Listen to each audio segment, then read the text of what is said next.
To figure out who is making the NBA Finals in 2023, I analyzed everything from media reports, stat breakdowns, and even Reddit opinions, and some of the information I found might just surprise you. Alright, so we're doing a full prediction and breakdown of the Eastern Conference, which is actually a lot more competitive than I think most people are giving it credit for. So let's just start with the first matchup, which is going to be the Bucks against the Heat. And to put it nicely, the Heat have no goddamn chance. So I'm just going to keep this brief, as I don't really see a way Miami could take more than one or maybe even 2 games, and it's mainly because they have to figure out how to stop Giannis, who is arguably having his best season yet and always turns it up in the playoffs. Plus, the Heat are just going to have a really tough time scoring against the Bucks defense. Like, Brook Lopez has been that guy on defense, leading the league in blocks and is in the discussion for DPOY. On top of that, he's just always in your face, contesting over 1,300 shots this season, which no other player is even close to. Then there's Jrue Holiday, who is known as a super elite defender that's picking up 1.2 steals per game this season. Giannis doesn't really need an introduction, as we all know he's a great defender, especially at the rim, and he grabbed the most defensive rebounds this season. And then off the bench, I gotta mention Bobby Portis and Javon Carter, who have just both been really solid defensively. So yeah, the Bucks are stacked, and like, sure, you could argue that the defense on the Heat is just as good,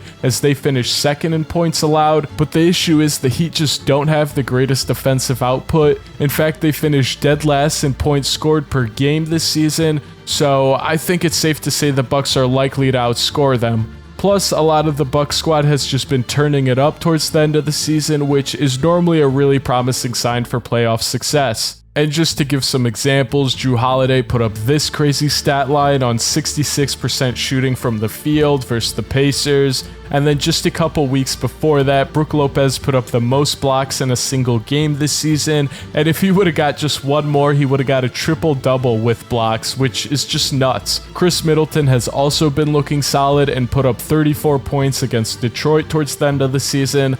But I gotta say, he is a bit of a wild card for these playoffs, which we'll dive deeper into when we get to the next round. But anyways, I got the Bucks moving on in 4 or 5 games. Next, we have the second-seeded Celtics matching up against the Hawks, and similar to the Bucks situation, the Celtics are about to goddamn dominate, so let's just keep this brief. The first big problem for the Hawks is that their defense just isn't that great, so I'm not sure they'll have a good answer for the Jason Tatum and Jaylen Brown duo, which is scarier than ever, with both of them having their best seasons yet from a statistical standpoint. On top of this, they're both positive defenders that can guard multiple positions really well and consistently, so yeah, they're just gonna make it really hard on the Hawks. And while we're on the topic of defense, I gotta mention Marcus Smart, who was last year's Defensive Player of the Year and is still a top guard defender, so he's gonna be guarding Trae Young in this series, which is just a whole problem in itself for the Hawks.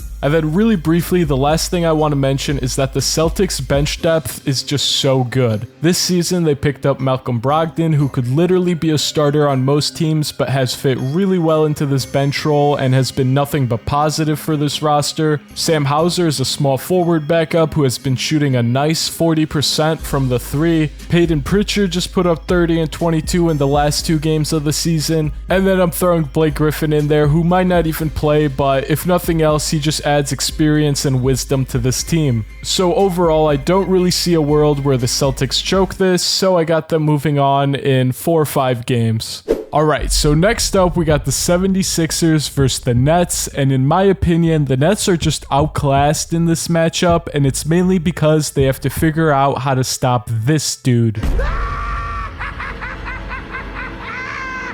Like, sure, the Nets have Nick Claxton at center, who is easily having his best season yet with an impressive 2.5 blocks and 9.2 rebounds a game. So I could see him maybe causing a little trouble for Embiid, but even then, the Nets are probably going to be forced to collapse their defense onto Embiid in the inside, which will leave a lot of Sixers open deep, and that's a big problem because the Sixers ended with the best 3-point field goal percentage as a team this year. Plus, when Nick Claxton sits, they basically have no one to back up the center position. Who the fuck is that guy? I also have to mention that the Nets have a lack of playing time together since the team got moved around a lot during the trade deadline, so they just haven't been able to get a consistent offense going, which is not what you want when you're up against a team that is ranked 3rd in points allowed. And I know, I've been shitting on the Nets this whole time, so don't get me wrong, the Sixers definitely have their own issues we'll get into later, but as far as this series is concerned, the Sixers just match up really well against the Nets, and they definitely have the better team,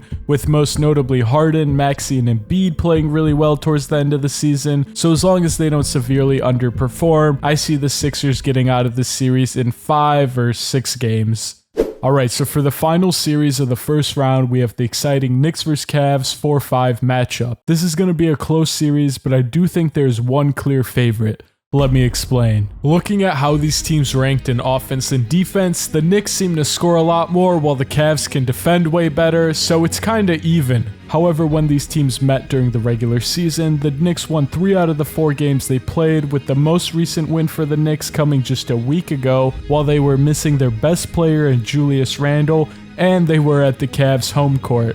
Now, to be fair, the Cavs are missing 2 of their starting 5 in Isaac Okoro and Jared Allen for this game, so I don't think you can make too many assumptions about the regular season games, but one thing we can take away for sure is that Jalen Brunson is a monster, as he put up 48 points against the Cavs in that most recent meeting, plus he has just generally been really hot in the second half of the season, so I think if he can consistently play well through the series, then the Cavs are in big trouble since neither Donovan or Darius Garland have the defensive ability to stop him. Now, the common argument for the Jalen Brunson case is that Donovan Mitchell will probably score just as much as him, considering he's having his best season yet and has proven he can perform really well in the playoffs. Plus, he might just want to get revenge on Jalen Brunson, who knocked him out of the playoffs last year, so I could see him giving it his absolute all during this series. Also, while we're on the topic of the Cavs, I gotta mention that Evan Mobley is a huge positive to this team, as he's shown great progression throughout the year and is even likely to make an all-defensive team this season. And we can't forget about the other giant, Jared Allen, who is also an elite defender and great rebounder. And finally, we also have Darius Garland, who has been playing super well, shooting over 40% from the three-point line, which is the best of his career. So yeah, there's a lot to like about this team, except one pretty big thing: their bench depth. Sure, the Cavs have Karis LeVert, who's pretty reliable, but other than that, it's pretty rough. Like, Ricky Rubio has not been playing well this season, C.D. Osman has his moments, but is pretty inconsistent, and then Lamar Stevens and Dean Wade are just huge wild cards. Now, the Knicks, on the other hand, have a significantly better bench. Like, Emmanuel Quickley has been improving every month of this season and puts up some crazy numbers like this 38-point performance against the Celtics. And then on top of Quickley, the Knicks also have Josh Hart, who is just a glue guy that impacts winning in so many different ways. They also got Obi Toppin, who honestly is up and down but can't show up. And then Isaiah Hartenstein is pretty solid on the defensive end and is able to grab rebounds. So yeah, the Knicks are definitely deeper, which is why I think they've been able to beat the Cavs more during the regular season when both teams have had players out of their starting lineups. Plus, during the playoffs, I think it'll give them more flexibility in their lineups, while the Cavs starters are basically going to have to play the entire time. Now, with all those positives for the Knicks, I'm still worried on how effective Julius Randle will be against the Twin Towers through an entire series, especially considering he is coming off an injury and might start a little slow. On top of that, there's some concerns about how healthy Jalen Brunson will be for the playoffs due to some hand issues. And then another thing I need to mention is that the backcourt of the Knicks is not even comparable to that of the Cavs, so I could see them getting out-rebounded, which will lead to more possessions for the Cavs and more opportunities to score. I think if the Knicks coach would just run some small ball lineups, that would work really well against the Cavs, as it would just spread everyone out and somewhat limit what the Cavs can do on defense. Plus, it opens more opportunities on the three, where the Cavs have not been as good at defending compared to the rim. But to be honest, I doubt this will happen because they just haven't experimented with small ball lineups a lot during the regular season, so I doubt they'll make that switch into the playoffs. So with all that being said, I think I'm going to go with the Cavs here, and this was a hard one to pick for sure, but I just don't think the Knicks bench will make that big of a difference, and I'm more worried about the injuries surrounding some of the key Knicks players. I just think it might limit them.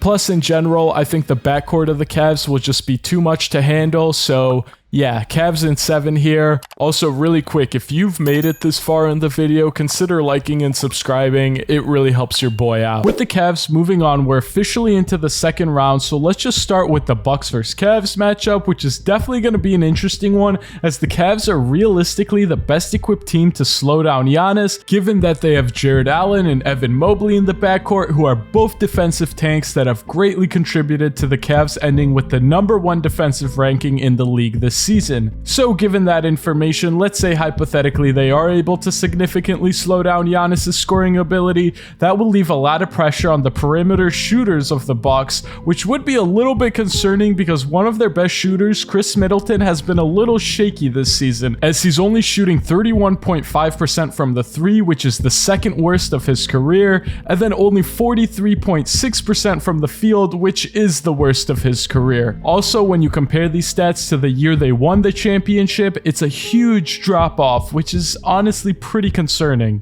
Now, to be fair, the Bucks have other guys that can knock down threes instead of Middleton, so maybe it isn't a super big problem. Plus, I should mention a likely reason Chris Middleton has been performing poor this season is due to him dealing with injuries, like he had a wrist surgery in the offseason, which caused him to miss 20 games, and then on December 16th, he got a knee injury, which has been lingering the rest of the season, causing him to be in and out. And unfortunately, his knee got hurt again just before the end of the season on April 5th against the Bulls, which has left some scares on how healthy he will be during the playoffs. So yeah, although the Milwaukee Bucks have other shooters they can rely on, I think Chris Middleton's situation is something we should definitely keep in mind, as the Bucks players have been very vocal about how important Chris Middleton is to them, and honestly, I think he's going to be the X factor for whether the Bucks do go far this year or not. Now, another critical aspect of this matchup is that the Cavs are very inexperienced and young, so there's a lot of questions on how they will perform when the pressure is really on,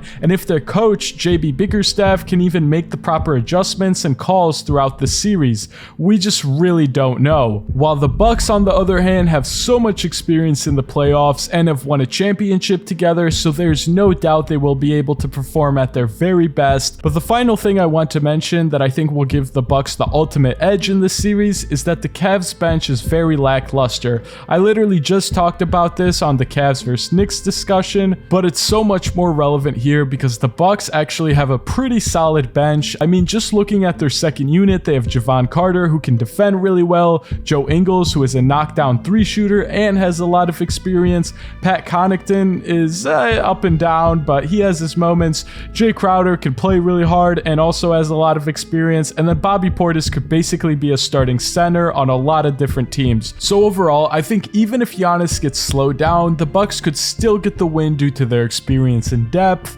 But if Giannis gets slowed down and Chris Middleton doesn't play well, then there's going to be a lot of pressure on these other guys to make shots, which could make the series pretty close. But despite all that, I still got to go with the Bucks in the end, and I'm going to say they get out of this match in 6 games. So next we got the Sixers versus the Celtics, and a lot of people are quick to write off the Sixers here, but I think it could actually be a pretty close match, and dare I say, even go 7 games. Let's talk about it. You see, if Jason Tatum doesn't perform up to his all-NBA caliber level, it could be trouble for the Celtics. I mean, look at the stat discrepancy about Jason Tatum for when he scores more than 30 points and less than 30 points. It's pretty bad. He's also just not shooting the 3 as well in the second half of the season, and there's concerns about how he's going to perform in the playoffs because last year there was a lot of up and down moments. Like when it really mattered in the finals, he only averaged 21.5 points on 36% shooting from the field, which is a big underperformance for him.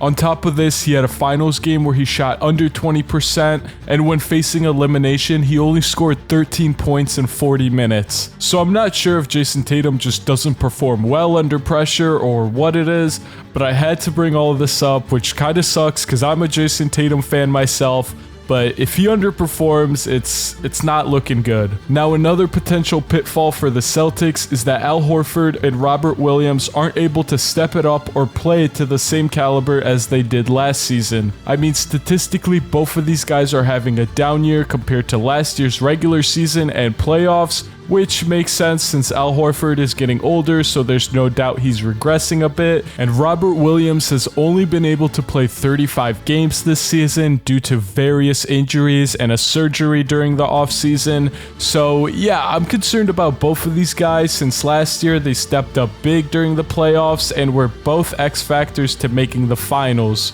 Now, I know I just shat on the Celtics for a bit, but to be fair, they're 3-1 against the Sixers in the regular season, with the only loss being a super close game that a lot of people just blame the officiating on. So nonetheless, the Celtics clearly are showing they have the Sixers figured out to some degree, plus the Sixers have a lot of their own concerns. For instance, their bench just isn't that great. Like last year in the playoffs, the bench was really awful, and like sure, they moved things around a bit with pickups like DeAnthony Melton, Jalen McDaniels, and PJ Tucker, who is starting for them, but it's still not really there if you ask me, especially if you compare it to the Boston Celtics bench, which we've already talked about is great. Now, Doc Rivers has explicitly said that he plans on mixing the starters and bench players together to basically avoid the bench from getting smoked, but can we really trust him? So since we're talking about weaknesses for both teams, I have to mention that Doc Rivers is kind of a questionable coach. I mean, he has blown multiple 3-1 leads, and he just makes questionable decisions, like benching his starters when they're starting to get hot.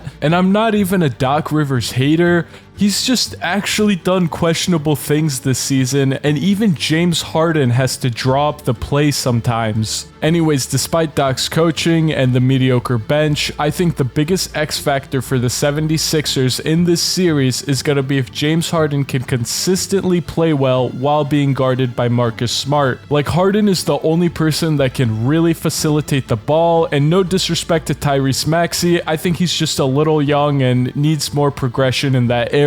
So yeah, if Marcus Smart and even Derek White can make it a pain in the ass for Harden to move the ball, then the Sixers are going to have a much tougher time getting open shots and probably lose the series despite how much Embiid dominates. So with all those concerns laid out for both teams, I'm going to say the Celtics win 4-3, mainly because the Celtics have just proven they can confidently beat the Sixers throughout the regular season, and they're just more deep, versatile, and have so much talent on their team, so unless they shoot bad or Robert Williams gets absolutely mauled in the paint, I think Boston should be able to win this series. Okay, so with that, we are now into the Eastern Conference Finals between these two powerhouse teams, and I personally think this is going to be the true finals of the playoffs this year since the West has just been so shaky. But nonetheless, let's talk about this matchup a little, and I think the first thing everyone will bring up is that the Celtics beat the Bucks 2-1 in the regular season, and the only loss for the Celtics was in a super close overtime game where neither Jaylen Brown or Jason Tatum played in, while the Bucks literally had everyone. And then every other win for the Celtics, especially the most recent one just before the end of the season, was clear domination, so it kind of just feels like the Celtics have the Bucks number. Now, obviously, the playoffs are different from the regular season, and we know the Bucks always step it up a notch in the postseason, especially with Giannis, who last year averaged over 31 points and 14 rebounds a game. While on the Celtics side of things, they could be a little bit shaky, as we mentioned earlier, especially with Jason Tatum, who is really up and down in the postseason. So yeah, if the Celtics can't perform to their highest standards, I could see the Bucks getting some easy wins in this matchup, which could give them momentum and confidence to take the entire series. But then also we have to remember that Chris Middleton on the Bucks side is questionable in terms of overall health and just his ability to perform, so realistically the Bucks could underperform too. So in my opinion, this is kind of just a toss-up, and if I'm being completely honest, I think the team that's going to win is going to be the one that's healthier by the time they get to the Eastern Conference Finals, which I get sounds like a cop-out, but I think it's pretty relevant considering both teams have their quote-unquote X-Factor players dealing with lingering injuries. But okay, let's say hypothetically they're completely healthy going into this matchup. then I think I give the edge to the Celtics, mainly due to their regular season domination against the Bucks. And the other thing I can't get over is that the Bucks are one of the worst free throw shooting teams in the league, so if it gets down to the wire in a close game where both teams are fouling each other, I just don't trust the Bucks to hit free throws. So congrats Boston fans, I got you going to your second finals in a row, which I think you'll probably win, unless Jason Tatum absolutely chokes like last year.